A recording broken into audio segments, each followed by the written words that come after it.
Hari ini akan memulai yang untuk sesi yang kesekian kalinya, saking banyaknya sesi ya.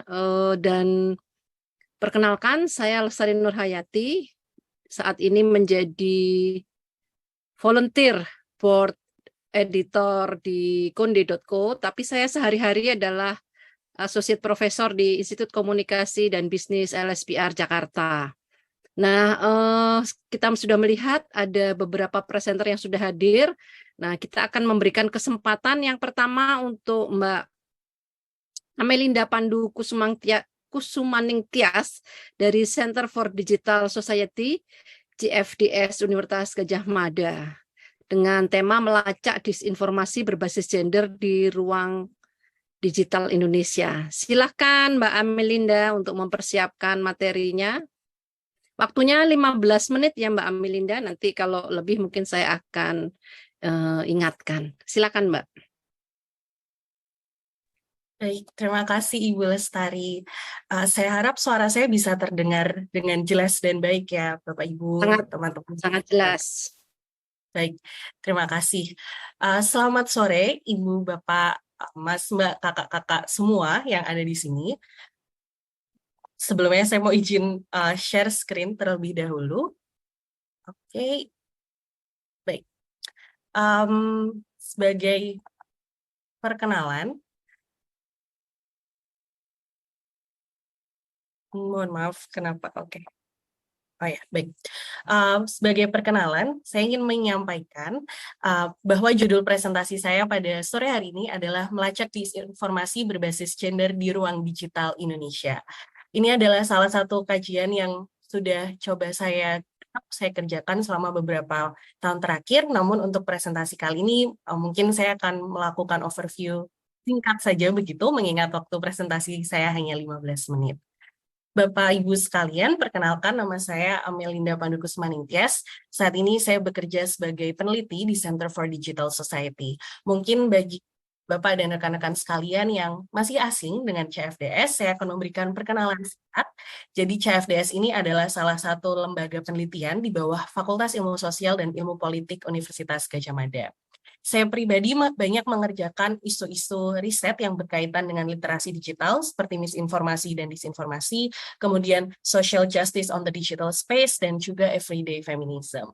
Selain bersama CFDS, saya juga banyak melakukan kerja-kerja sukarela bersama dengan sebuah organisasi kecil di Yogyakarta bernama Perkumpulan Gender Mahardika atau Feminis Jogja, dan saya juga terlibat dalam Koalisi Demokratisasi dan Moderasi Ruang Digital Indonesia atau Koalisi Damai yang dibentuk oleh UNESCO bersama dengan 12 institusi lainnya. Baik, untuk presentasi kali ini saya akan dengan sekilas membahas tentang misinformasi dan disinformasi supaya kita punya kesamaan persepsi begitu tentang dasar isu kita hari ini. Kemudian yang kedua adalah disinformasi berbasis gender, apa, siapa, dan mengapa. Lalu tren disinformasi berbasis gender di lanskap global, disinformasi di Indonesia, dan kemudian disinformasi berbasis gender.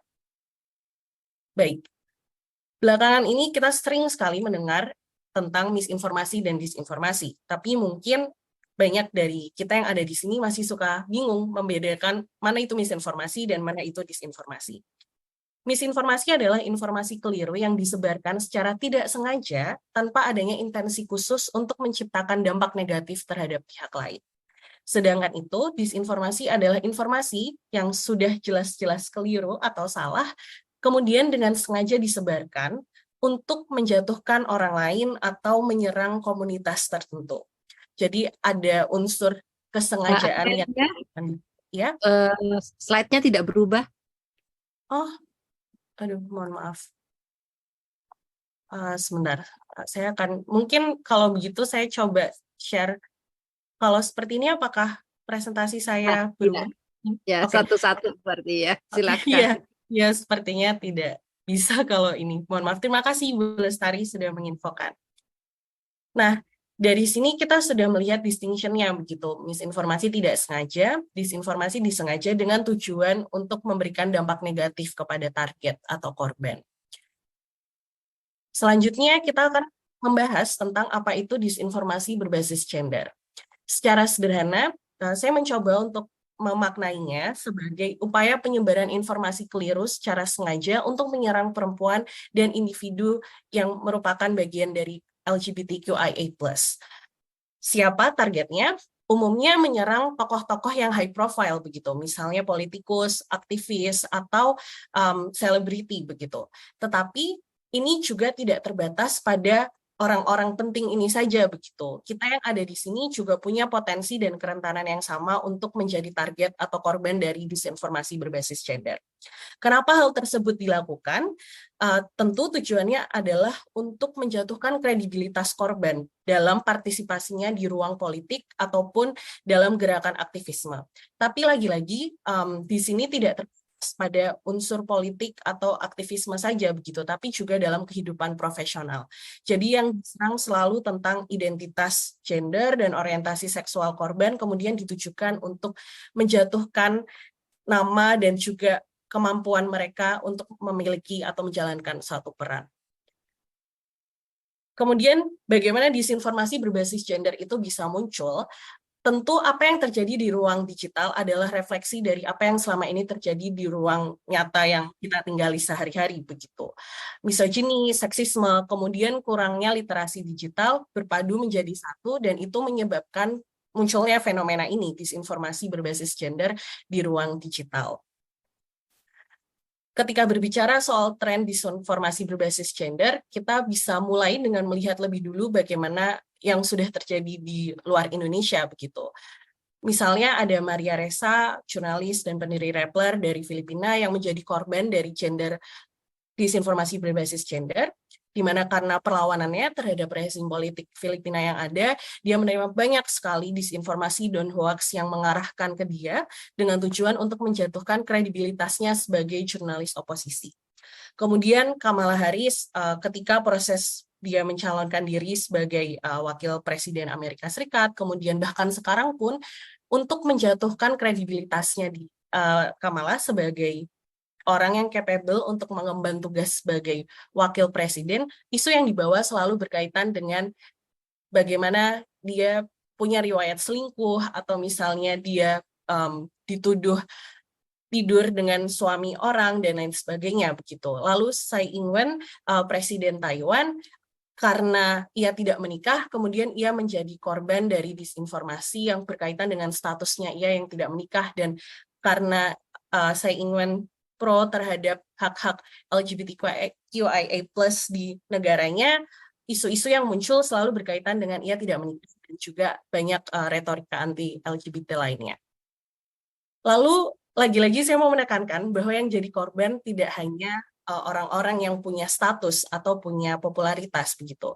Siapa saja selagi perempuan dan juga part of LGBTQIA+ community sangat punya kerentanan begitu untuk menjadi korban gender disinformation.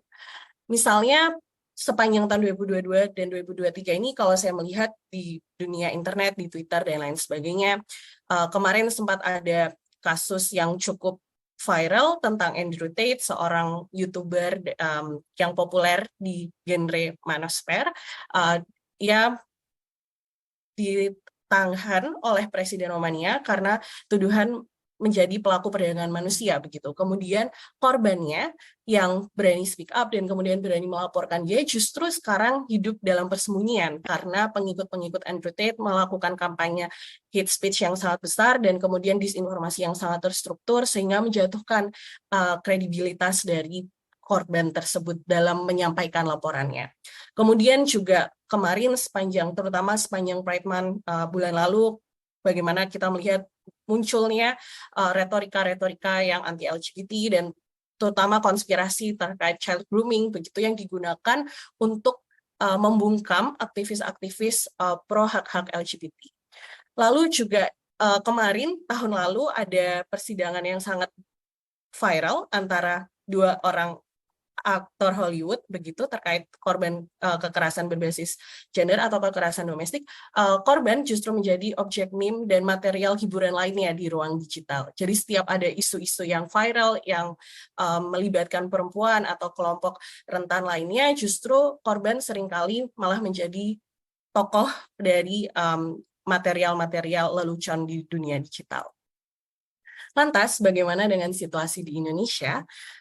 Sayangnya, hal tersebut juga ditemukan di Indonesia begitu. Beberapa tokoh yang terkenal yang ada dalam pikiran saya ketika melakukan kajian ini adalah Ibu Celica Nurhayatidiana, Bupati Karawang, yang seringkali kemampuan atau ketidakmampuannya dalam menjadi pemimpin selalu dilekatkan dengan kehidupan pribadinya begitu. Misalnya setiap kali ada dia membuat kebijakan atau misalnya melakukan program-program kerjanya selalu dianggap gagal atau tidak mampu karena ia tidak mampu mempertahankan rumah tangganya begitu, atau dia disebut sebagai ibu yang tidak baik begitu. Jadi dengan demikian dia tidak bisa menjadi pemimpin yang baik. Lalu di tahun 2018 juga sempat ada kasus di mana Grace Natali fotonya diedit sedemikian rupa, kemudian diberikan narasi-narasi yang keliru, narasi-narasi yang salah, dan disebarluaskan dengan tujuan untuk menjatuhkan kredibilitas Grace Natali sebagai politikus perempuan. Lalu kemarin, karena sebentar lagi kita akan menghadapi pemilu, saya ingin merecall kembali begitu apa yang terjadi di pemilu 2019. Di pemilu 2019, kurang lebih ada banyak kasus di mana caleg perempuan menjadi korban disinformasi berbasis gender begitu. Misalnya ini adalah dua contoh yang saya temukan dari website Mavindo dan website Turnback Hoax Mavindo dan juga Cek Fakta Kominfo begitu. Bagaimana kedua caleg perempuan ini sama-sama foto kampanyenya dibumbui dengan kalimat-kalimat yang mungkin tujuannya untuk lelucon begitu, tapi menyasar tentang identitas mereka sebagai caleg dan juga perempuan. Jadi nadanya sangat seksual dan juga sangat denigrating begitu. Kemudian saya mencoba untuk melihat apa yang terjadi di kehidupan sehari-hari begitu di tengah orang-orang yang bergerak di isu ini, tapi mereka bukan orang yang terkenal gitu, namun memiliki presence yang cukup nyata di ruang digital. Maksudnya mereka aktif menggunakan media sosial untuk menjalankan atau menyuarakan suara-suara aktivisme mereka begitu. Lalu ketika saya mencoba melakukan interview dan juga ingin mengetahui lebih lanjut bagaimana pengalaman mereka dalam menyuarakan aktivisme mereka di ruang digital, ternyata mereka juga pernah menjadi korban disinformasi berbasis gender begitu. Lalu saya mencoba mengidentifikasi dari kisah-kisah tersebut, setidaknya ada 3 isu yang kerap kali dibawa oleh pelaku untuk menjatuhkan korban melalui disinformasi berbasis gender. Yang pertama adalah bagaimana ekspresi identitas gender target atau korban. Misalnya, apakah kalau dia laki-laki, apakah dia maskulin, ataukah dia feminin begitu. Kemudian apakah kalau misalnya dia sudah memenuhi hal-hal tersebut begitu, kemudian nanti ditinjau lagi dengan lebih seksama, kira-kira sudah selaras belum, sudah betul-betul selaras belum ekspresi identitas gender korban dengan ekspektasi gender roles yang diterima oleh masyarakat begitu. Kemudian isu lain yang seringkali diangkat adalah aktivitas seksual target, misalnya apakah dia sudah menikah atau belum, berapa banyak mantan pacar yang dia punya, berapa banyak mantan suami yang dia punya, lalu apakah dia melakukan premarital sex atau bukan, dan hal-hal tersebut yang kerap kali diangkat, digodok gitu, digoreng untuk menjatuhkan korban.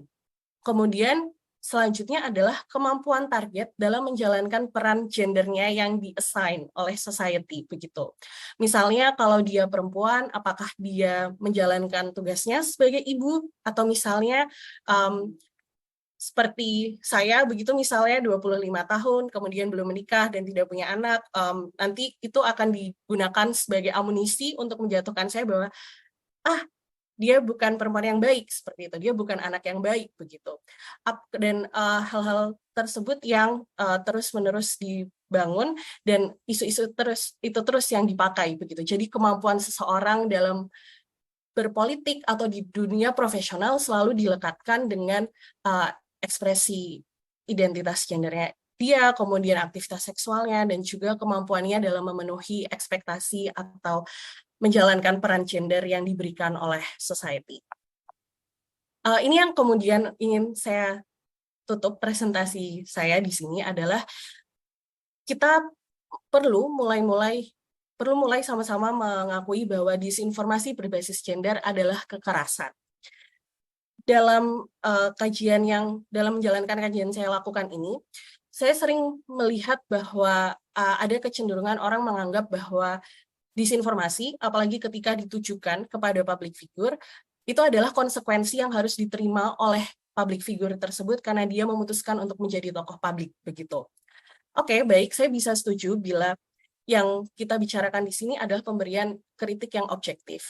Namun, disinformasi berbasis gender itu bukan sesuatu yang objektif karena selalu terlekat dengan punya interseksi dengan misogyni, kemudian seksisme, dan hal-hal lain yang selama ini mengopresi perempuan atau kelompok minoritas gender dan orientasi seksual lainnya begitu.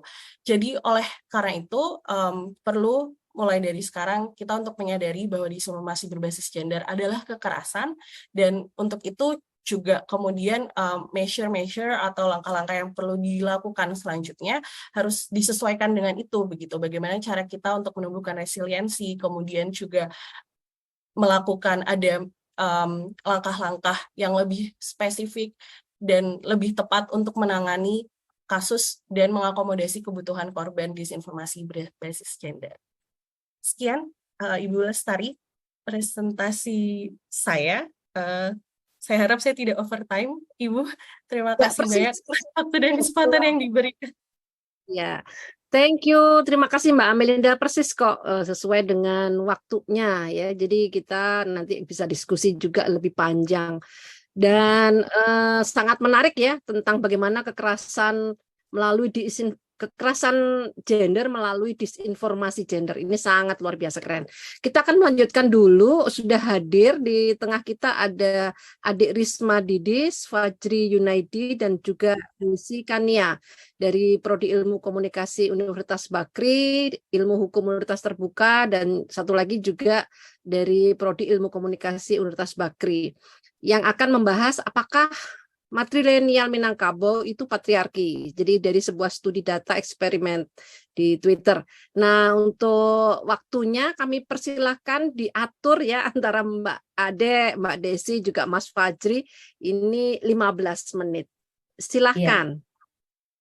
Terima kasih Bu Lestari, terima kasih kepada ini Lestok ya dan Konde dan teman-teman yang sudah memfasilitasi kami.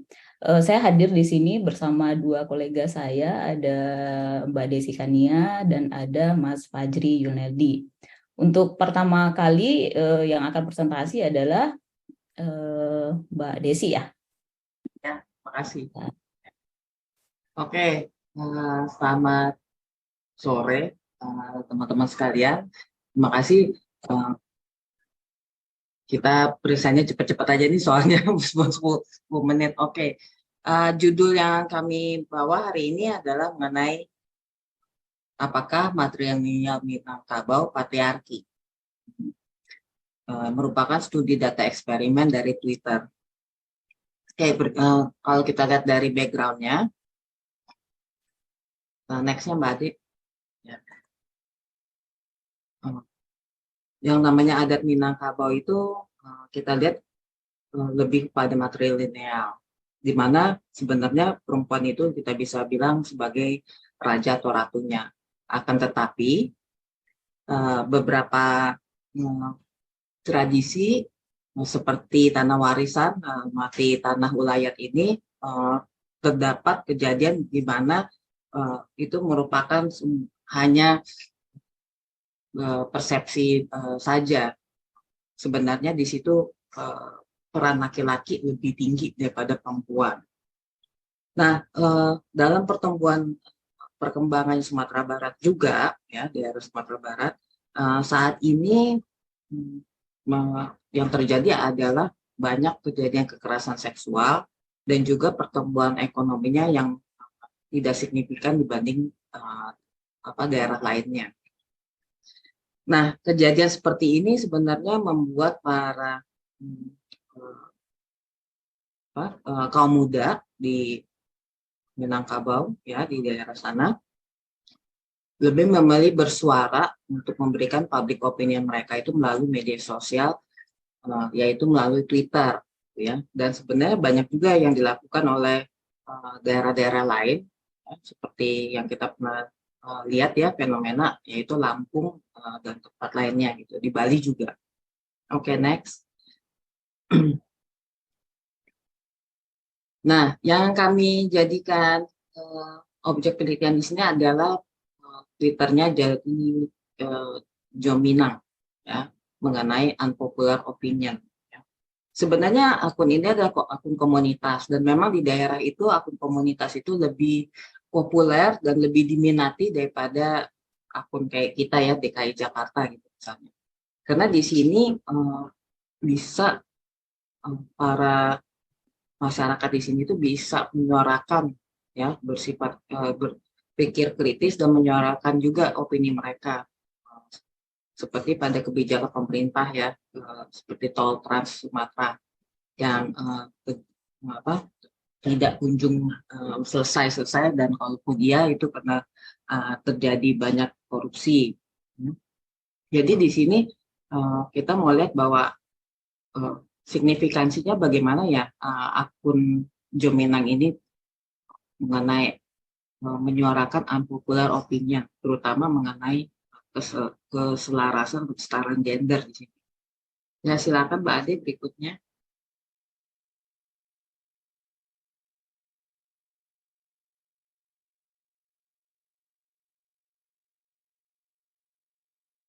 Mic-nya Mbak Ade masih mati. Oh iya, terima kasih. Iya. Jadi sebelum Lebaran kemarin, ramai-ramai di Sumatera Barat isu macet karena tol Trans Sumateranya mandek dibangun begitu ya. Kemudian isu lain juga seperti yang disampaikan Mbak Desi tadi. Kemudian akun ini menantang netizen di Twitter. Bagaimana sih pendapat teman-teman netizen di Twitter tentang Sumatera Barat hari-hari ini begitu. Akun ini diposting pada 17 April 2023. Kemudian saya 3 hari memantau akun tersebut.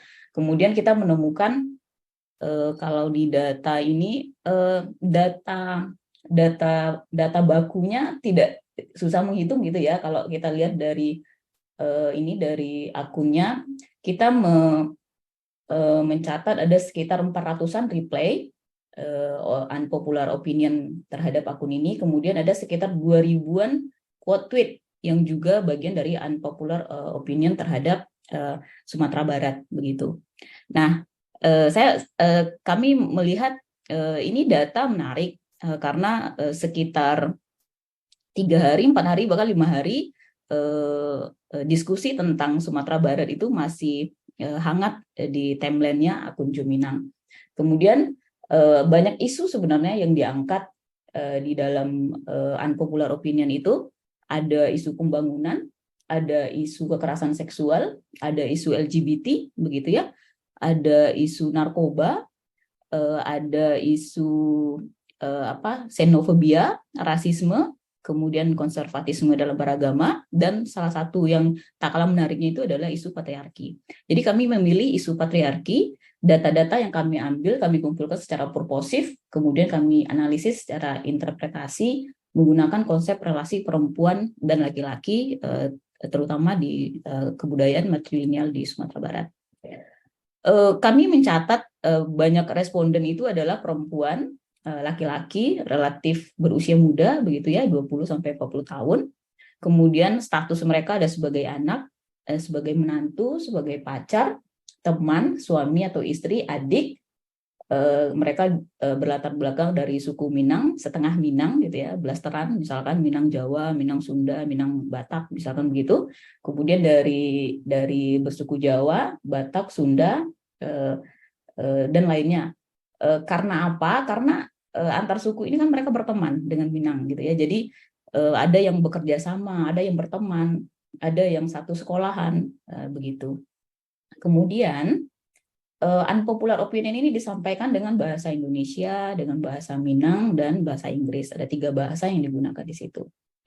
Terus mereka berangkat dari, ada yang tinggal di Sumatera Barat, ada yang tinggal di Minang Coret. Minang Coret ini adalah kawasan, bukan kota Padang gitu ya, bukan kota-kota besar, bukan kota kabupaten di Sumatera Barat begitu. Itu disebut Minang Coret, kayak Jakarta Coret gitu ya kan, Bekasi Coret begitu. Kemudian lain dari Jakarta, kemudian dari luar Sumber gitu ya, atau biasanya kita mengenal dengan kata rantau. Nah, kita disclaimer di penelitian ini karena ini penelitian kualitatif dengan data purposif, jadi kita meyakini bahwa penelitian kita tidak mewakili keseluruhan populasi atau masyarakat tentang praktik patriarki dalam budaya matrilineal Minangkabau di Sumatera Barat. Jadi ini hanya berlaku di Twitter, di akun Juminang saja, begitu. Data yang banyak itu kami kumpulkan, kami pilih secara purposif tadi, kemudian kami mendapatkan dua hal menarik dari hasil unpopular opinion dari teman-teman di netizen di Twitter di akunnya Juminang. Yang pertama itu ada isu laki-laki itu maunya dilayani aja gitu di Minangkabau itu begitu. Kemudian itu disampaikan dengan ada kritik. Jadi kami menulisnya laki-laki maunya dilayani, kritik atas laku keseharian dan pola asuh. Ini kajian yang menarik dan dan sudah banyak ya sebenarnya persoalan problematis pola asuh yang kemudian meregeneralisasi praktik patriarki di antar lintas generasi begitu. Kemudian bagian yang kedua, kita melihat Twitter sebagai media aktivisme di sini. Jadi kita menulisnya curhat di Twitter menyingkap patriarki matrilineal yang gelap. Jadi Twitter menjadi media yang yang bisa mengamplifikasi suara-suara yang sebenarnya mereka tidak bisa berbicara, menyampaikan kritik itu mungkin di umum gitu ya, di media konvensional atau mungkin di Facebook atau mungkin di Instagram gitu ya, tapi maunya itu di Twitter. Nanti kita lihat kenapa sih nature Twitter itu seperti apa sih, kok kenapa argumen pendapat yang tidak populer itu bisa hidup dan berterima di Twitter. Nah, ini data beberapa yang kami capture begitu ya, yang kami screenshot data-data tentang bagaimana kritik terhadap praktik perilaku keseharian laki-laki Minang yang itu suka selalu demanding untuk dilayani begitu. Nah, kami menemukan bahwa laki-laki di Minang gitu ya, anak laki-laki, suami, kakak laki-laki begitu, itu cenderung dilayani oleh ibunya kalau mereka belum menikah begitu ya, atau oleh saudara perempuannya begitu, atau oleh istrinya. Dan dilayaninya itu dalam urusan yang sederhana gitu, yang remeh-temeh seperti makan, minum, menyiapkan pakaian dan seterusnya begitu. Jadi kalau teman-teman punya pengalaman experience bertamu gitu ya, bertamu ke rumah keluarga Minang, ini akrab sekali kita temukan begitu. Apalagi dalam seremonial adat gitu ya. Nah, ini kelihatan sekali bahwa laki-laki itu mereka datang duduk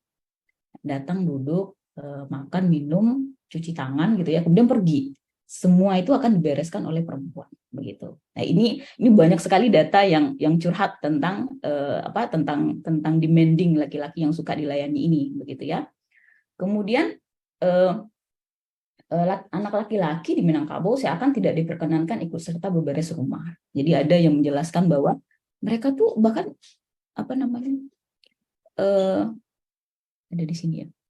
Bahkan mereka megang sapu pun mereka tuh nggak boleh gitu ya. Dalam praktik perilaku keseharian itu megang sapu aja laki-laki itu tidak boleh, tidak diperkenankan untuk memegang sapu karena itu dianggap bukanlah pekerjaan, bukanlah simbol yang perlu dilekatkan kepada laki-laki atau anak laki-laki di Minangkabau. Kemudian perbedaan pola pengasuhan antara anak perempuan dan laki-laki dalam masyarakat Minangkabau dan umumnya. Nah, ini pola pengasuhan ini menarik kalau kita cermati di buku ada Akhir Penjantanan Dunia dari Esther Lianawati. Dia menjelaskan soal ibu sejak dalam kandungan itu ketika tahu anaknya laki-laki dan perempuan, relasi yang dibangun itu akan berbeda. Jadi kalau anaknya perempuan, relasi yang dibangun adalah relasi identifikasi antara ibu dan anak perempuan. Artinya, ini nih karena ibu kan perempuan nih, kemudian kamu lahir sebagai perempuan, maka pekerjaan ibu itu kamu harus bisa lakukan. Gitu. Jadi relasi identifikasi antara ibu dan anak. Jadi pekerjaan-pekerjaan ibu di rumah, mencuci, memasak dan seterusnya begitu ya, itu anak perempuannya harus bisa gitu. Sementara kalau ibu hamil anak laki-laki dan melahirkan anak laki-laki, maka relasi yang terbentuk adalah relasi melengkapi. Karena gendernya kan berbeda, jenis kelaminnya berbeda gitu ya, ibu dan anak itu. Jadi relasinya melengkapi. Artinya enggak kamu laki-laki kamu nggak harus melakukan pekerjaan ibu. Kamu lakukan pekerjaan kamu yang lain ya, pekerjaan yang distereotipkan sebagai pekerjaan laki-laki. Misalnya memimpin, kuat, tangguh, berani begitu ya. Jadi tidak ada beban, tidak ada tuntutan kepada laki-laki untuk mengerjakan pekerjaan rumah, beberes rumah gitu. Jadi relasi identifikasi dan relasi melengkapi ini yang terjadi dalam pola asuh kebanyakan keluarga di Minang, dan saya yakin ini juga banyak terjadi dalam pola asuh keluarga di Indonesia, masyarakat di Indonesia begitu ya. Dan pola asuh ini diturunkan lintas generasi gitu ya, dari ibu saya ke saya, kemudian saya ke anak saya begitu ya, itu terjadi. Makanya praktik ini lestari begitu. Terus nah bagian yang kedua itu adalah curhat di Twitter, menyingkap patriarki matrilineal yang gelap. Nah banyak yang curhat, kemudian tidak hanya bicara tentang pola asuh dan keseharian laki-laki yang demanding untuk dilayani, dan yang melayani itu adalah perempuan. Ada isu peran reproduksi perempuan dan pewarisan sistem kekerabatan. Jadi kalau di sini dia mengatakan bahwa perempuan itu hanya sebagai penjaga harta pusaka begitu ya, dan menjalankan peran reproduksi, bawa nama keluarga doang gitu. Jadi selebihnya itu tidak ada. Jadi ya hanya sebagai sistem kekerabatan. Ini menarik sebenarnya. Kami melihat bahwa ketika semua anak adalah anak ibu begitu ya, kita menulis di sini, sehingga tanggung jawab dipikul oleh ibu seorang ketika ibu dan ayah bercerai. Jadi sistem matrilineal yang kemudian menempatkan perempuan memiliki hak lebih terhadap anaknya karena sistem kekerabatan itu diturunkan dari ibunya begitu. Ketika terjadi sesuatu yang tidak diinginkan begitu ya, bercerai begitu ya, tanggung jawab yang lebih gede itu tuh seolah-olah dipikul oleh ibu. Karena apa? Karena dia anakmu. Karena garis kekerabatan itu ya dari kamu begitu. Sementara bapak itu ya, peran ayah itu berkurang, bahkan hilang, dan itu tidak jadi masalah gitu. Karena dalam asumsinya bahwa itu bukan anak saya, karena dia tidak masuk ke dalam klan saya, tidak masuk ke dalam suku saya begitu ya kan. Jadi matrilineal itu seakan-akan menjadi beban gitu ya.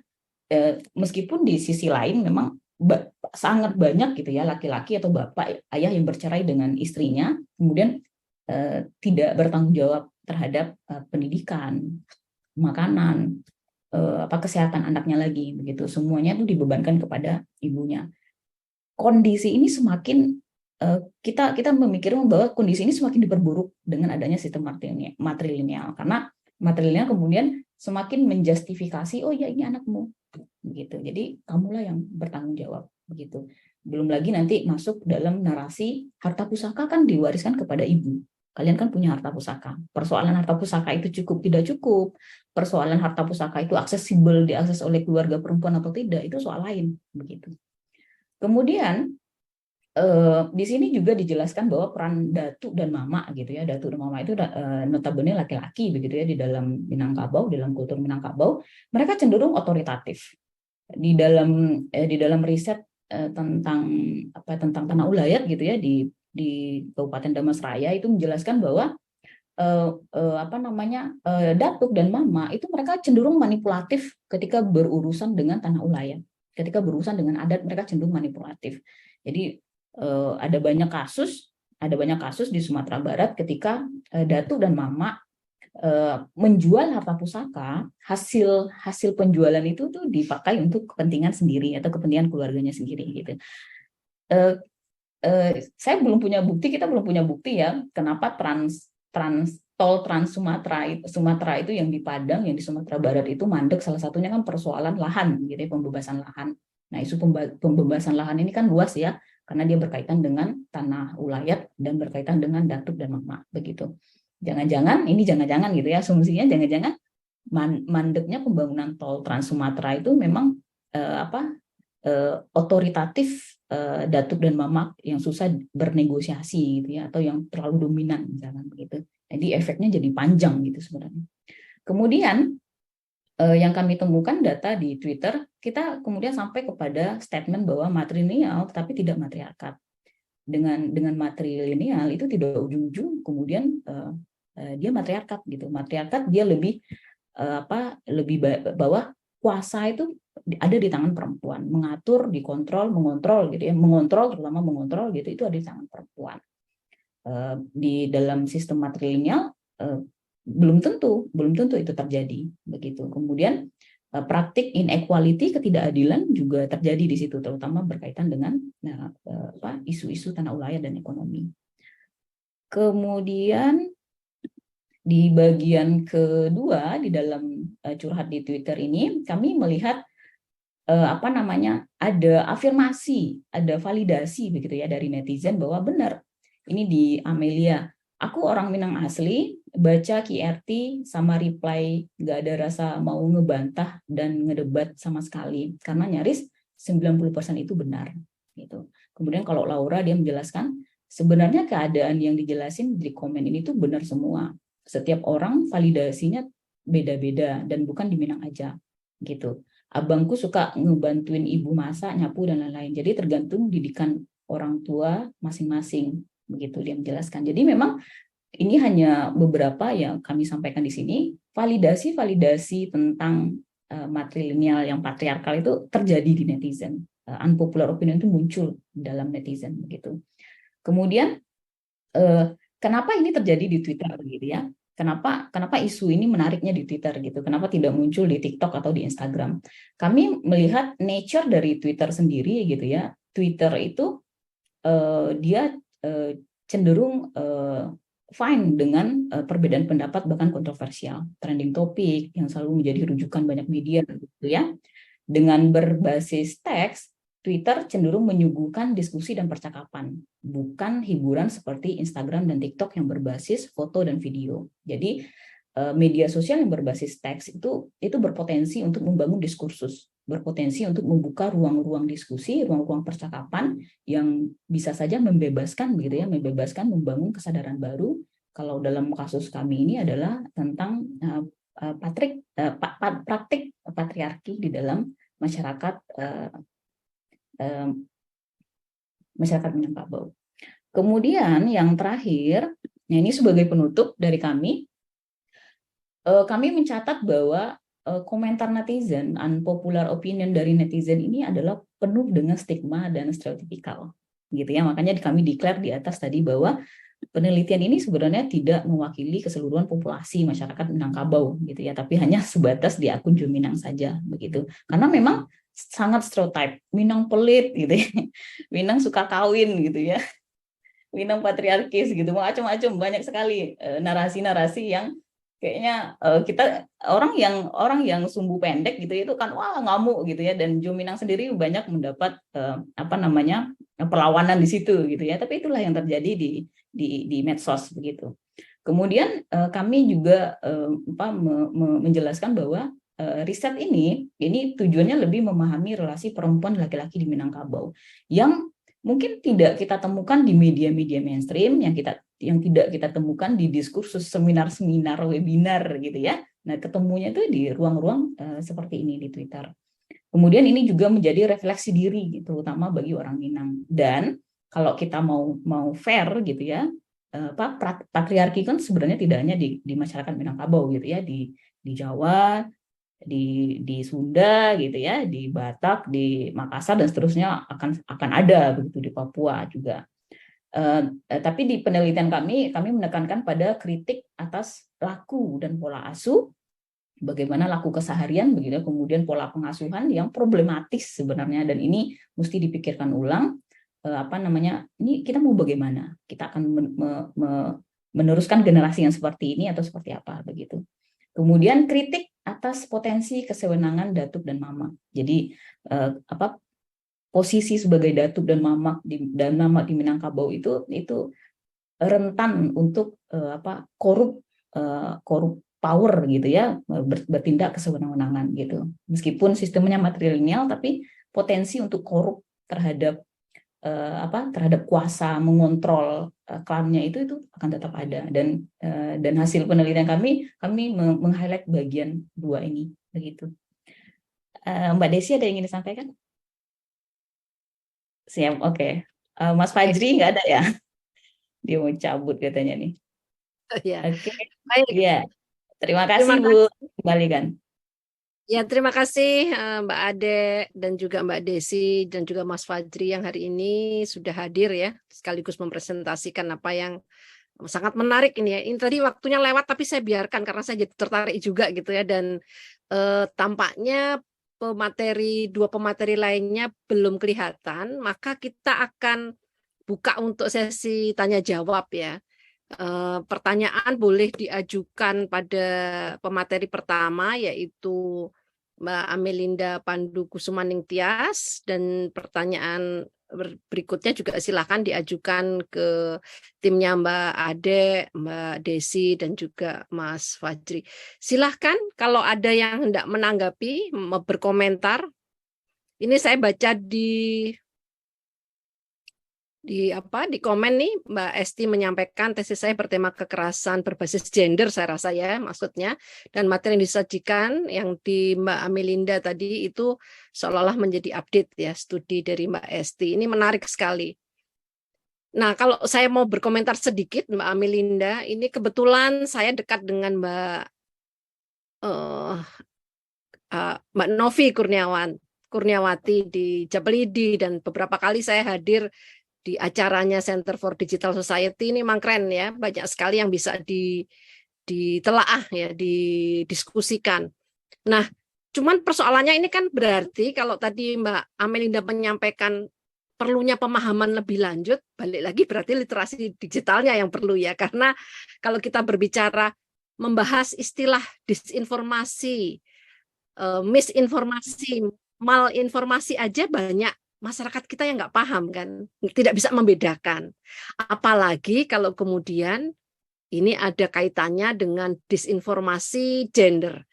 Nah, ini yang barangkali mungkin Mbak Amelinda sendiri punya tips and trick tidak berkaitan dengan bagaimana mensosialisasikan nilai-nilai yang tadi.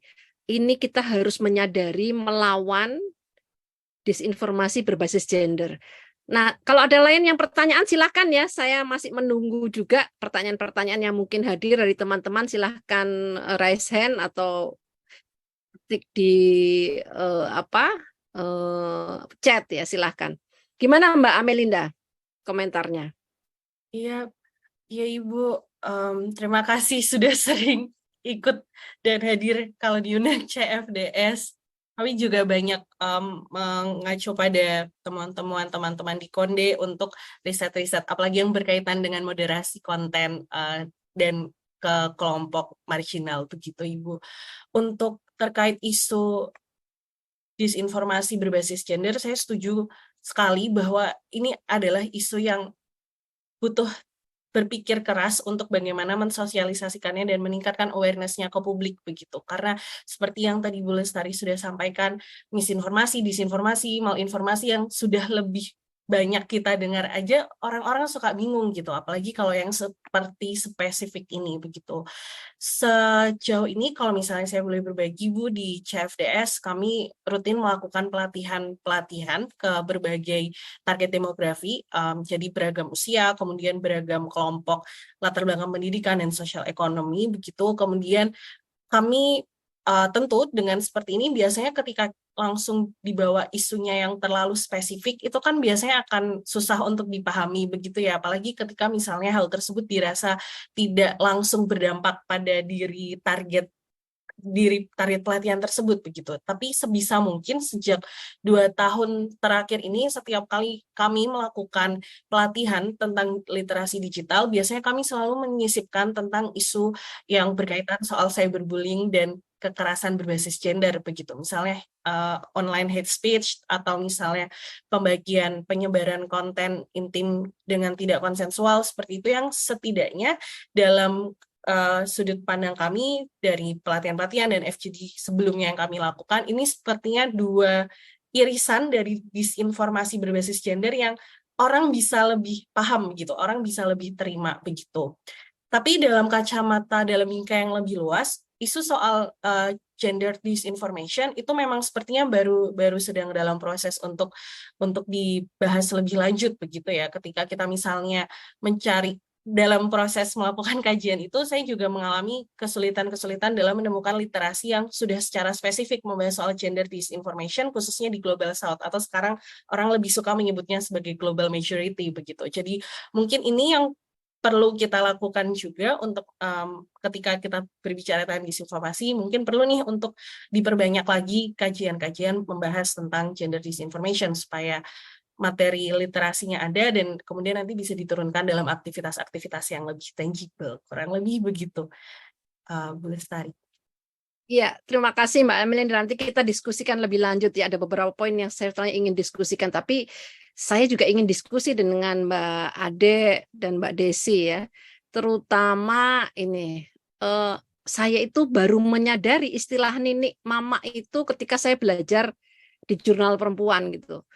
Oh ternyata ninik mama itu laki-laki semua gitu, segerombolan laki-laki yang mewakili ibu gitu, mewakili pihak perempuan. Memang mewakili, tapi tetap saja kan. Jadi jatuhnya matrilineal tadi saya sepakat bukan matriarkat jadinya ya.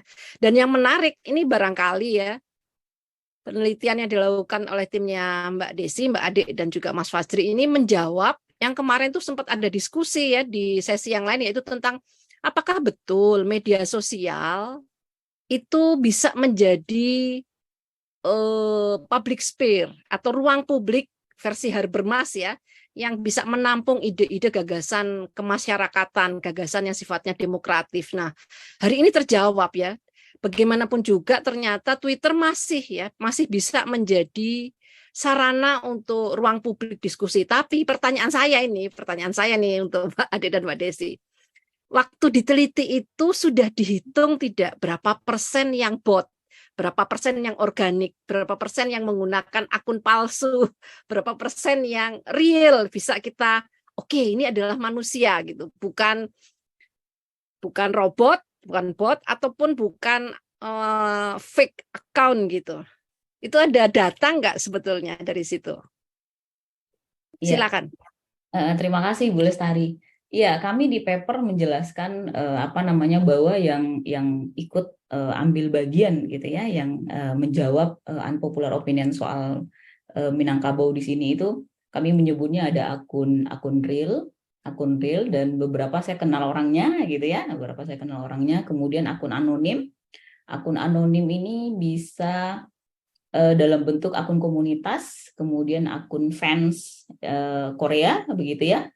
Kemudian akun anonim, akun real, akun anonim, akun partai ya. Akun partai tidak ada sih sebenarnya gitu ya, tapi kita mesti sadar dengan potensi itu mereka akan ikut menjawab gitu ya Bu ya.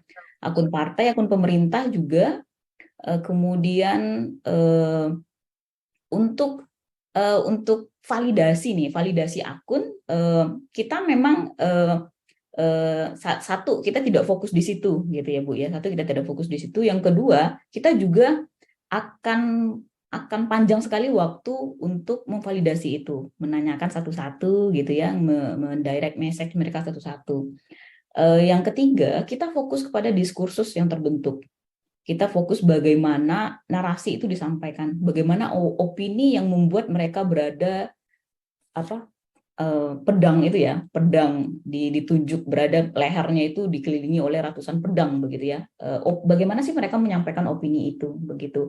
Narasi apa saja yang keluar? Bahasa-bahasa seperti apa yang dipakai? Pengalaman-pengalaman yang bagaimana sih yang dimunculkan dari narasi tersebut?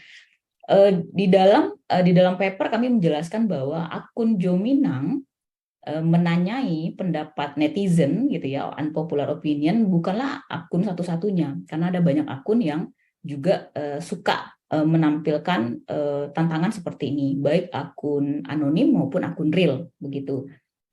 Akun Jominang satu dari sekian banyak akun yang mendapat respon banyak, jadi rame gitu ya Bu ya, yang menjawab begitu. Ada juga akun yang di Bali waktu itu tidak lama setelah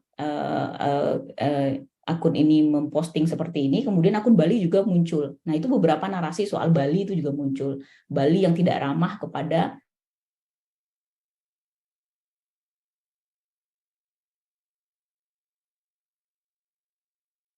Halo, Mbak Ade, apakah masih bergabung? Sepertinya sinyalnya kurang bagus ya. Karena saya melihat Mbak Amelinda goyang-goyang, berarti sinyal saya normal. Saya takutnya sinyal saya yang hilang gitu.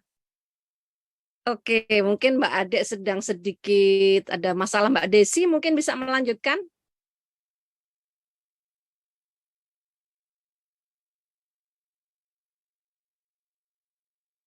Ya, Mbak Lestari, mohon maaf, memang sinyalnya Mbak Ade agak susah. Nggak apa-apa.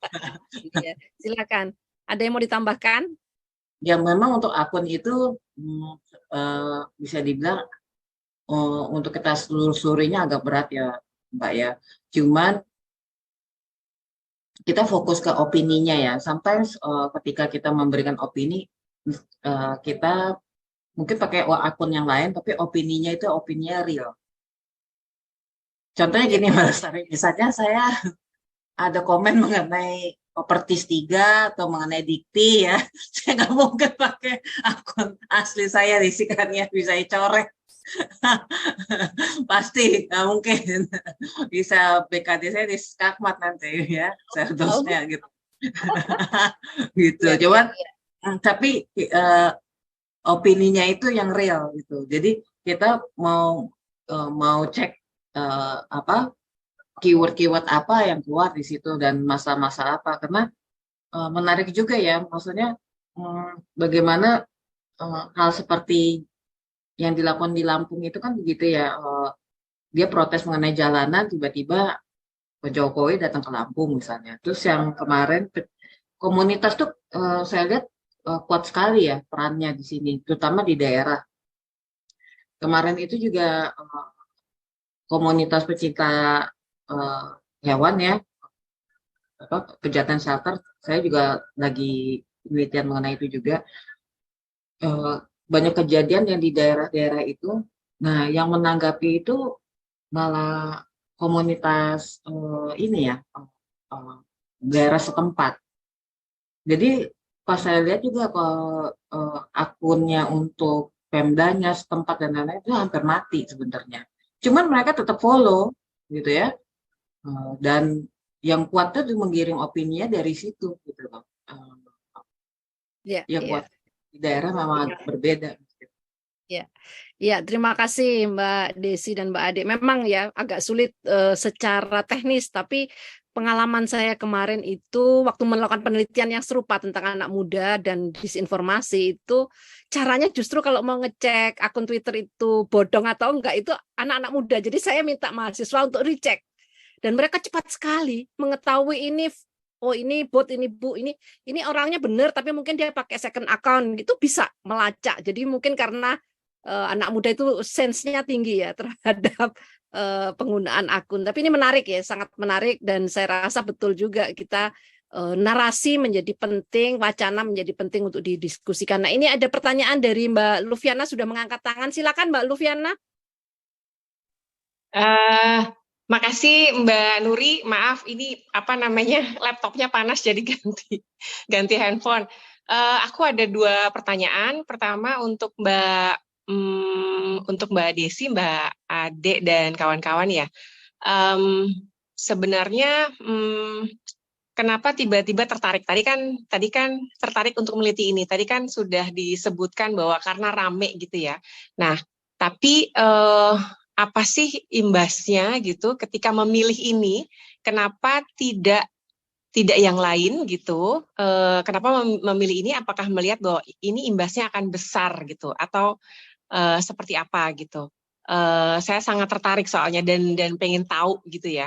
Apakah dengan meneliti ini imbasnya lebih besar dibandingkan yang lain atau apa gitu?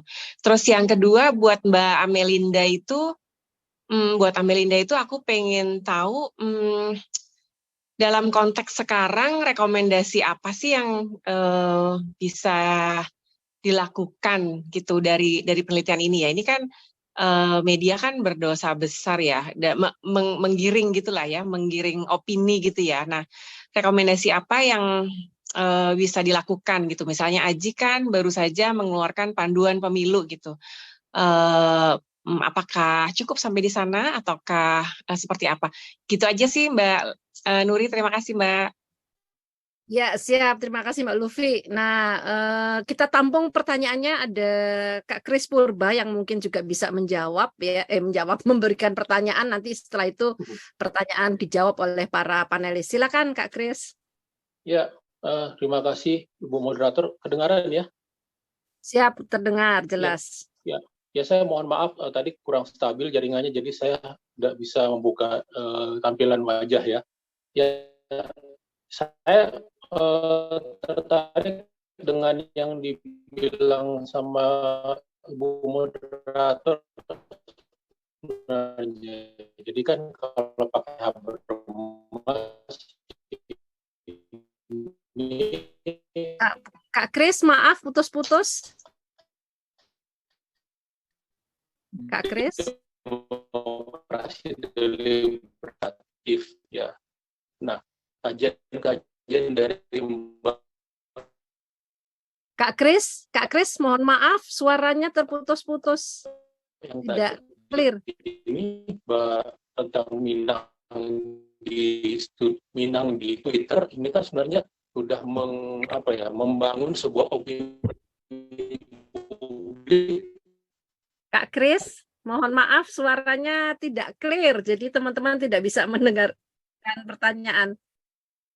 Wah, tambah hilang Kak Krisnya. Moga-moga segera bergabung dan mengetik ya. Saya sih mendengar sayup-sayup, tapi saya tidak clear juga pertanyaan detailnya.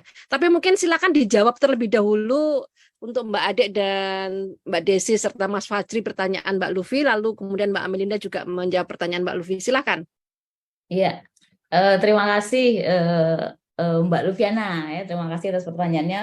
Iya benar, apa sih signifikansi dari mengambil riset seperti ini begitu? Tadinya sudah kami susun laporan ini gitu ya, kemudian kami ingin publish ke media di Sumatera Barat begitu ya. Begini loh pendapat netizen tentang Sumatera Barat gitu, tapi kemudian ditolak Mbak Lufi karena katanya terlalu stigmatize gitu ya, terlalu tajam begitu. Wah, ini saya freezing lagi nggak sih? Enggak ya? Enggak, lancar Mbak. Silakan Mbak Adek. Iya, terima kasih. Ya, itu satu, itu isu publisitas gitu ya. Tidak semua media ternyata bersiap ketika mereka membaca laporan kita gitu ya, tidak semua media mau menampilkan itu, kemudian mempublish itu secara luas di mass media di Sumatera Barat gitu. Oke, kita tahan begitu ya. Kemudian kita simpan data ini, terus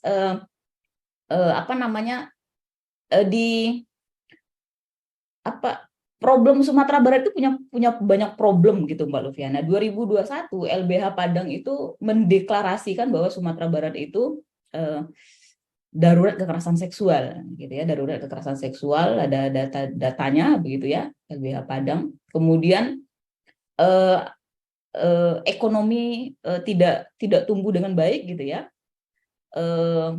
praktik beragama cukup konservatif begitu ya, mahasiswi harus berjilbab, bahkan dia tidak beragama Islam gitu, tapi dia harus berjilbab di SMP begitu ya, kasusnya juga ramai. Unpopular opinion itu susah munculnya di Instagram dan Facebook gitu. Jadi kalau kita follow info sumber dan seterusnya gitu ya, tidak muncul kritik itu, tidak muncul. Nah, biasanya dia munculnya di Twitter, karena tadi nature Twitter itu sangat lumrah mereka dengan perbedaan pendapat, bahkan pendapat yang kontroversial. Nah, akun Jominang sendiri dia konsisten tuh, dia konsisten men-tweet gitu ya, melambungkan ide tentang kritik-kritik berkaitan dengan kebijakan pemerintah daerah, berkaitan dengan praktik masyarakat Minangkabau di baik di tanah Sumbar maupun di luar Sumbar begitu. Nah, ini yang kemudian menarik sebenarnya, bahwa dalam webinar, dalam seminar gitu ya, dalam tulisan-tulisan yang kita baca begitu, over terhadap Sumbar itu tinggi. Wah, pahlawan Sumbar itu Bung Hatta, Syahrir, gitu-gitu ya kan, narasi itu selalu muncul gitu. Tapi hari ini siapa pahlawannya gitu ya kan? Tidak muncul begitu. Kebebasan berekspresi gimana, ya kan? Kesetaraan perempuan dan laki-laki di Sumatera itu seperti apa gitu? Kebebasan berpikir, berekspresi dan seterusnya itu juga problem gitu. Nah, itu yang kemudian banyak disampaikan oleh akun Juminang di Twitter, dan Twitter menjadi medium yang cukup signifikan untuk menampung semua opini-opini yang berbeda itu. Sementara di media mainstream lain itu belum tentu. Di Instagram puja-puji kepada Pemda gitu ya, puja-puji kepada kebudayaan itu selalu dipakai gitu ya. Tapi ketika ada kritik itu selalu dibully. Mendiang Buya Syafi'i itu pernah menjelaskan bahwa Sumatera Barat itu berkubang dengan hoax gitu ya. Itu mendiang Buya Syafi'i kan pernah mengatakan itu. Nah, itu juga men-trigger gitu ya, beberapa orang Minang gitu ya, termasuk di akun Jo Minang ini. Kemudian ini kita punya problem loh gitu. Kita punya problem. Salah satu cara mengurai problem itu yang mengurai masalahnya apa sih gitu. Ada apa sih? Itu saya kira Mbak Lupina. Kalau Mbak Desi ada tambahan nggak, Mbak? Silakan Mbak Desi kalau ada tambahan. Ya, saya menambahkan dari Mbak Ade juga bahwa memang namanya media itu kayak double edged swords ya, dalam arti bisa positif, bisa negatif gitu. Mungkin dari risetnya Mbak Melinda kan kelihatan ya bahwa ini bisa jadi negatif gitu ya, karena dia menggiring opini bahwa perempuan mesti seperti ini loh, gini gitu ya. Tapi di tempat kita itu malah positif karena bisa menyuarakan gitu. Ini ketahuan loh di Minangkabau itu sebenarnya patriarki itu sebenarnya patriarki gitu. Itu kan informasi yang penting gitu untuk dijelaskan ke umum, terutama sebenarnya saya mikirnya buat mahasiswa juga, buat teman-teman yang masih lebih muda ya, karena maybe they can do something about it later on. Kalau untuk dia siapa tahu nanti ya Pemda dan mungkin pemerintah pusat ke depan ya jadi bisa melakukan sesuatu yang lebih baik gitu. Saya kira begitu, Pak Lestari. Terima kasih. Baik, terima kasih. Nah, sebetulnya harapan banyak orang ya terhadap Minang itu tinggi sekali, terutama saya ya. Saya tuh melihat ada jurnalis perempuan yang hebat-hebat itu tumbuh atau muncul dari Minang gitu ya. Ada Hajah Rangkayo Rasuna Said, nah yang sangat keren itu, yang namanya jadi HR Rasuna Said, terus banyak anak muda mikir itu bapak-bapak gitu, padahal itu ibu-ibu ya. Nah, juga Rohana Kudus gitu. Nah, ini barangkali nanti ini kayaknya Mbak Desi, Mbak Ade ini kan orang Minang gitu ya, bisa memunculkan tren baru ya, bahwa perempuan-perempuan Minang hebat di bidangnya, termasuk pada isu kali ini yang dibahas adalah media sosial di Twitter ya, yang mampu memberikan ruang-ruang publik yang gelap gitu ya. Selama ini kan orang nggak berani ngomong, nah di sini sangat tercerahkan. Ini luar biasa, keren sekali ya. Lalu ini pertanyaan untuk Mbak Amelinda. Nah, silakan Mbak Amelinda, silakan diberi komentar, tanggapan.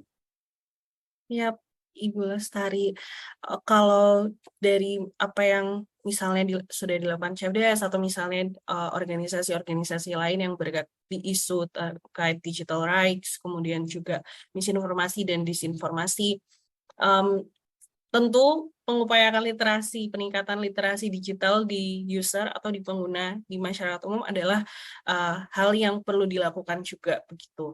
Tetapi idealnya adalah beban untuk mengamankan ruang digital itu seharusnya tidak hanya menjadi dibebankan ke pengguna saja begitu, tapi juga perlu ada komitmen yang kuat dari platform, dari pemerintah untuk sama-sama mewujudkan gini, sama-sama menyadari kalau ini adalah tanggung jawab bersama begitu.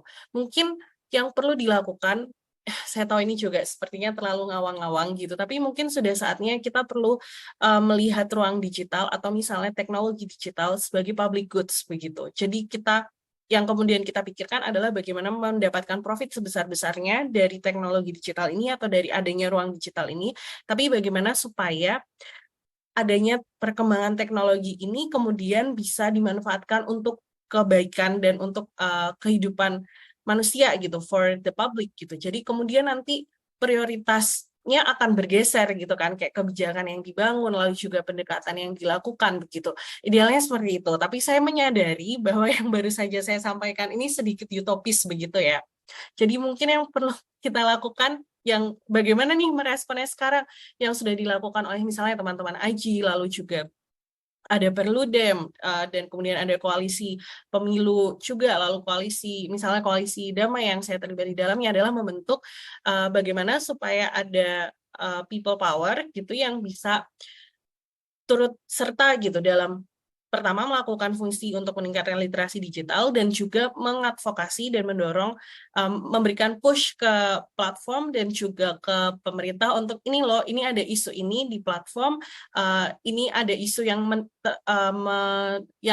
mengenai menyasar warga negaramu, orang-orangmu, please do something kayak gitu. Itu yang perlu dilakukan begitu. Dan kadang seringkali misalnya belajar dari pengalaman sebelumnya, kita punya banyak sekali organisasi, punya banyak sekali LSM yang memperjuangkan hal itu begitu. Tapi kalau misalnya tidak ada koalisi kan kayak jalannya sendiri-sendiri dan pondasinya kurang kuat gitu untuk nge-push dua aktor tadi, platform dan pemerintah yang punya resource lebih banyak, mereka punya power lebih banyak gitu. Jadi perlu nih didorong lebih lanjut supaya ada koalisi-koalisi yang bisa menyuarakan dan mengamplifikasi suara-suara pergerakan dan aspirasi yang ada di bawah.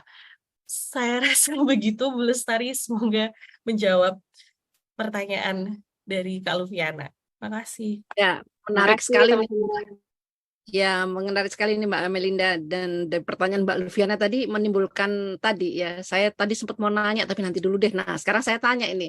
Sebetulnya kan persoalan kita kolaborasi berjejaring itu menjadi penting, tapi kok saya melihat ya isu kenapa disinformasi gender ini menjadi berat karena budaya Indonesia itu juga masih sangat patriarki ya.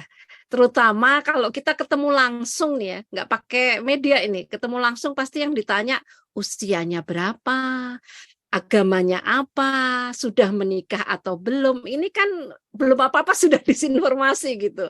Nah itu kemudian dimunculkan lagi di ruang publik, jadi melalui media digital itu kan double gitu. Nah ini yang kayaknya memang PR-nya Mbak Amelinda ini bakal banyak ya, tapi saya rasa banyak teman-teman di sini yang sangat semangat untuk berkolaborasi. Ini termasuk Ibu Nita Safitri tadi bertanya kan ya, ini menarik nih apa yang dibicarakan oleh Mbak Amel, bagaimana cara kita tidak larut terhadap media yang hoax tadi yang mempengaruhi perilaku netizen. Nah, literasi digital yang benar di manakah dapat diperoleh, terutama parenting, keadilan gender. Nah, ini jawabannya adalah harus ada kolaborasi ya, dan mungkin nanti akan didiskusikan lebih lanjut ya, teman-teman di sini yang berminat untuk menguatkan literasi isu gender bisa kita diskusikan di kondisi atau situasi yang berbeda nih. Mbak Lufi pasti siap ya, bersedia untuk menjadi salah satu promotornya dari Konde, lalu kemudian nih ada Mbak Amelinda dari CFDS, dan saya nanti bisa juga diskusi dengan Mbak Novi dari Japelidi dan semua pihak yang saya rasa Mavindo itu juga akan sangat semangat ya untuk bekerja sama isu ini. Nah, Bu Nita ini menarik nih, Bu Nita silakan kalau mau open mic nih. Saya orang Minang asli nih, nah karena Minang asli nih silakan Bu Nita. Ini menarik nih, gimana pengalamannya Bu Nita sebagai orang awak ya, orang asli Minang yang sebagai perempuan harus menghormati laki-laki. Apakah berkenan untuk membuka mic-nya? Bu Nita. Wah, ini Oke ya, Mbak. Ya. Terima Ya, kasih silakan. Mbak Lestari ya. Memang saya orang Minang asli ya. Jadi ini tertarik kali dengan apa yang dibicarakan Mbak Desi. dalam pengalaman hidup, lingkaran hidup saya, memang kami perempuan Minang diharuskan menghormati ayah, menghormati saudara laki-laki, atau dari keluarga dari pihak ibu dan bapak yang laki-laki. Itu diwariskan dari turun-temurun, ya. Tetapi setelah saya menikah dengan suami yang berasal dari keluarga yang demokratis.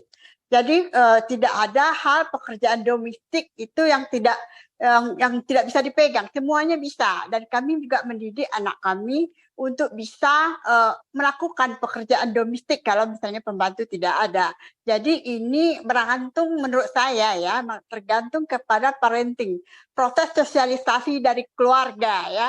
Jadi penguatan patriarkis itu tidak akan terjadi kalau terjadi perubahan perilaku dalam mengasuh anak. Itu menurut saya loh Mbak Desi. Kemudian juga persoalan di Tanah Minang sekarang ini juga memang lagi ruwet, lagi banyak permasalahan, termasuk teman-teman saya yang juga di Minang, kami mengadakan sebuah organisasi yang bernama Padan, bagaimana mengapresiasi kejadian-kejadian Tanah Minang, mulai dari kekerasan dalam rumah tangga, LGBT, persoalan tanah wilayah, dan sebagainya. Nah, tapi khusus ini untuk persoalan kekerasan perempuan dan LGBT misalnya ya. Nah, itu yang menjadi permasalahan di Tanah Minang. Nah, permasalahannya Mbak Desi, kalau misalnya di Twitter sudah menyuarakan hal itu adalah sedikitnya dari pemerintah daerah untuk memperhatikan masukan-masukan itu. Karena kalau ditanyakan kepada perempuan kepada masyarakat, misalnya keluarga atau teman yang ada di Sumatera Barat, itu dibesar-besarkan media. Sebetulnya masalahnya nggak seperti itu. Nah, itu seakan-akan ditutupi gitu loh. Bagaimana pendapat Mbak Desi tentang hal itu? Itu yang saya pertanyakan Mbak Lestari. Terima kasih atas kesempatan yang diberikan. Terima kasih Ibu Nita Safitri. Silakan Mbak Desi dan Mbak Ade memberikan komentar. Ya, siapa dulu nih? Mbak Desi dulu. Silakan Mbak Ade yang memang dari Minang, saya dari Batak. Nah, beda lagi. Oke. Terima kasih Bu Nita. Salam kenal Ibu. Ya, kita juga sama-sama Mbak Desi. Saya juga berdarah Minang. Jadi kita sepakat dengan pendapat Ibu tadi bahwa sebenarnya problem pola asuh itu ya yang paling mikro yang dialami oleh anak muda gitu ya, anak muda Minang gitu, itu yang mungkin perlu dikoreksi begitu. Itu menjadi tantangan tersendiri bagaimana mengedukasi, memberi pola asuh yang tidak seperti hari ini begitu, membiasakan mungkin tanggung jawab terhadap terhadap kebutuhan sendiri-sendiri misalkan. Kita percaya, saya percaya di ruangan ini bahwa bertanggung jawab terhadap pekerjaan domestik masing-masing itu tidak berarti kita tidak menghormati laki-laki gitu ya Bu ya, tidak menghormati ayah, betul. Iya begitu gitu. Tapi mungkin dalam praktiknya mungkin tidak akan sesederhana itu gitu ya, dalam praktiknya mungkin tidak akan seideal itu begitu. Dalam perjalanan Jominang unpopular opinion ini, jadi mungkin Ibu kita kenal dengan konsep pemburuan kampung gitu ya, menjelek-jelekan kampung gitu Bu Lestari. Jadi opini-opini yang penuh stigma, stereotip, yang merendahkan, menjatuhkan, wah sarang narkoba, sarang LGBT gitu-gitu semua itu dianggap narasi-narasi yang nggak bagus untuk pembangunan begitu. Nah, oleh karena itu narasi-narasi itu jangan dihadirkan dong begitu. Dalam paper kami memang tidak menulis bagaimana oposisi-oposisi yang muncul di dalam unpopular opinion di Jominang, karena memang banyak oposisi yang muncul. Kalian ngapain sih? Gitu. Itu banyak terjadi dalam komentar netizen di Twitter begitu Bu. Tapi karena memang fokus kami di bagian patriarki ini yang kami capture dalam paper kami. Jadi isunya luar biasa banyak kemarin itu gitu, tapi dan sempat bingung gitu ya, ini gimana ya membangun struktur babnya begitu. Saya kira itu Bu Nita. Mohon maaf. Terima kasih Mbak Desi. Ya, terima kasih. Baik, ada tambahan? Ini tadi Mbak Desi mungkin ada tambahan? Ya, saya setuju sama Mbak Ade ya, bahwa memang pola asuh itu penting. Cuman yang kayak Bu Nita, kayak saya, kayak Mbak Ade ini, yang kita semua di forum ini, yang bersetara gendernya ini, kita berapa persen kali ya dari penduduk Indonesia itu? Ke 10%. Gitu. Seandainya ya Bu Nita ya, semua keluarga itu 90% kayak keluarga kita itu, wah mungkin untuk apa, surga itu nggak perlu cari lagi, udah ada di dunia ini. Cuma problemnya itu belum ada. Dan yang gak enak itu sebenarnya begini, kita udah menyuju lebih baik, tapi nanti ada aja misalnya dipolitisasi gitu ya. Mungkin Mbak Melinda bisa bantu juga, misalnya kayak tadi, udah si Kamala Harris beres, dicarilah mantan pacarnya siapa. Udah si yang dari PKS, oke, dicarilah dia itu mantan boyfriendnya siapa aja, ngapain lah, KDRT lah, selingkuh lah apa. Jadi akhirnya itu perjuangan kita yang baik-baik ini, yang kita inginkan ini, itu dipolitisasi gitu loh, supaya kita tidak baik-baik. Nah, kalau kita nggak baik-baik, yang untung siapa? Nah, itu aja nanti dipikirkan bagaimana gitu.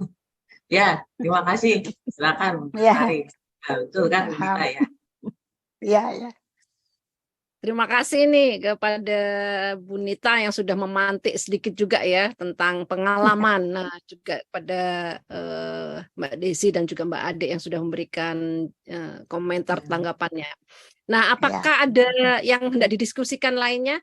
Ini tadi saya lihat Mbak Esti Susanti sempat memberikan komentar juga ya tentang hasil risetnya Mbak Amelinda, tapi Mbak Esti Susanti juga punya pengalaman riset yang serupa. Nah, mungkin bisa diceritakan sedikit Mbak Esti, silakan. Iya, memang Minang ini khusus ya. Jadi saya juga sebetulnya agak syok ya menerima, walaupun sudah curiga dengan pandangan ini ya. Jadi karena tokoh-tokoh yang saya pelajari itu, wah, coba waktu Indonesia 45 sampai 49 itu tokoh Minangnya 3 orang loh, Soekarno, Syahrir, Tan Malaka, dan satunya lagi siapa yang dibunuh itu, Amir Syarifuddin. 3 orang pendiri bangsa Indonesia. Tapi kok sekarang kok seperti ini gitu ya. Dan memang waktu saya mempelajari 2 tokoh untuk perempuan-perempuan menggugat itu, yaitu itu memang wacana mereka itu unik, 2 ini. Jadi strateginya seperti si Rohana ya. Kalau Rohana kan tidak sekolah, tapi dia belajar sendiri. Dia menggunakan mengajari pekerjaan domestik, sehingga kemudian dia dan juga mengerjakan 2 pekerjaan. Satunya lagi yang dikira perempuan itu, dikira laki-laki itu siapa? Itu dia strateginya adalah tidak mau membahas isu gender. Kan kita kan dari tahun 1928 di Kongres Perempuan. Kongres Perempuan itu kan mengangkat masalah-masalah perempuan seperti poligami, kekerasan dalam rumah tangga, kawin paksa, nikah dini gitu ya. Tapi kan isunya dikalahkan, perempuan bersatu untuk mengutamakan, karena dipimpin Soekarno ya, mengutamakan untuk merebut kemerdekaan dulu. Isunya imperialisme dan kolonialisme. Nah, siapa ini, sebentar saya cari yang jadi pahlawan. Nah, itu dia mengikuti itu. Jadi dia tidak mau masuk ke isu masalah perempuan, tapi mengutamakan kolonialisme dan imperialisme. Dan orangnya dahsyat banget, pinter banget. Yang kemudian dia di mana kalau nggak salah jadi anggota MPR ya, luar biasa. Tapi memang setelah sekarang ini saya renungkan, pada waktu itu kan saya nggak menduga karena dalam pikiran saya kan saya terjebak ya. Saya kira matriarki, matriarki ya, bukan matrilineal. Jadi saya tidak waspada di dalam memandang itu. Tapi sekarang setelah saya refleksikan kembali, menyorot 2 perempuan itu, wih itu 2 orang itu ternyata survive-nya berat banget gitu ya. Jadi terima kasih loh, ini acara ini keren banget. Saya tuh, wah ini kok pinter banget ini bisa nemu nemu opini ini, angle ini luar biasa. Salut saya, selamat. Dan tadi juga yang dari Jogja itu ya luar biasa ya, ada konsep dismiss dan itu. Oh dan saya setuju ya bahwa disinformasi itu adalah kekerasan dan itu bagian dari kekerasan apa ya, psikologis atau simbolik. Karena kalau kita pakai wacana internasional, kekerasan berbasis gender itu kan sudah masuk ke dalam indikator internasional. Itu adalah kekerasan fisik, psikis, sosial. Dan ini sebenarnya definisi liberal ya, karena tidak memasukkan kekerasan struktural yang dari Johan Galtung. Tapi kemudian orang memasukkan dimensi kekerasan simbolik bagian dari kekerasan psikologis. Mungkin ini kekerasan simbolik ya. Ini yang saya mendapatkan update ini karena tesis saya kan memang tentang kekerasan berbasis gender dengan perspektif Johan Galtung, yaitu kekerasan personal dan kekerasan struktural. Saya kira itu Mbak Lestari, selamat, bagus sekali.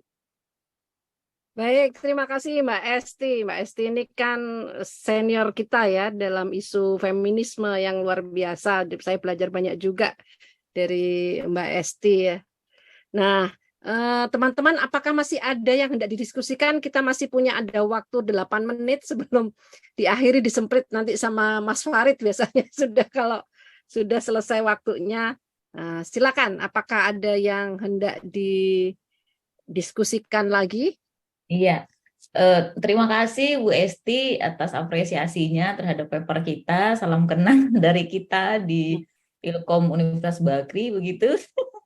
Kalau kita teruskan paper kita, memang ada narasi soal romantisme masa lalu dan overproud terhadap pahlawan-pahlawan yang dari Sumatera Barat itu, Bu, begitu. Nah, ini secara tidak langsung kemudian membentuk pola pikir yang agak terkungkung begitu.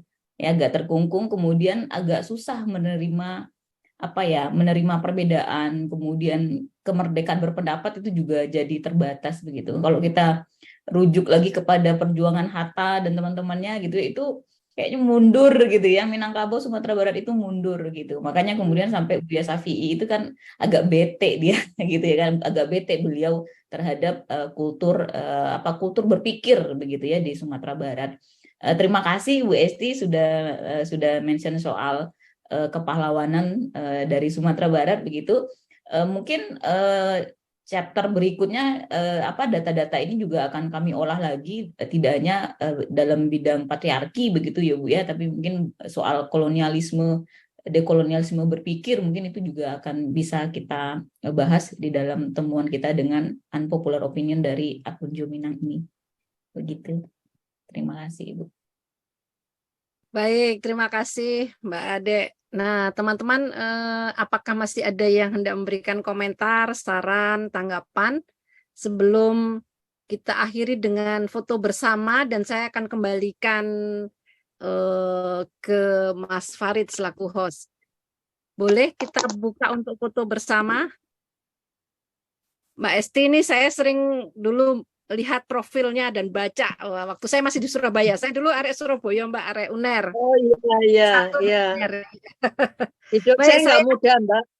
Tapi untung masih tetap feminis. Iya itu yang penting. Baik, saya capture atau Mas Farid membantu capture? Silakan, bisa bareng Mbak Lestari. Saya juga mau capture. 1, 2, 3. Ada yang lain yang mau ngambil foto juga? Oh, masih ada Mbak Anastasia baru buka kamera. Ya, silakan. Saya capture sekali lagi ya. 1, 2, 3. Baik, terima kasih semuanya untuk kehadirannya dan saya kembalikan forum ke host kita Mas Farid Mutakin. Terima kasih. Iya. Terima kasih. Terima kasih Mbak Lestari. Terima kasih pada para panelis yang sudah hadir. Seru banget ya, banyak sekali informasi yang inspiring untuk riset selanjutnya, juga untuk masukan-masukan untuk paper yang sudah ada tadi. Kita menunggu papernya sehingga bisa dibaca dan dinikmati lebih lanjut.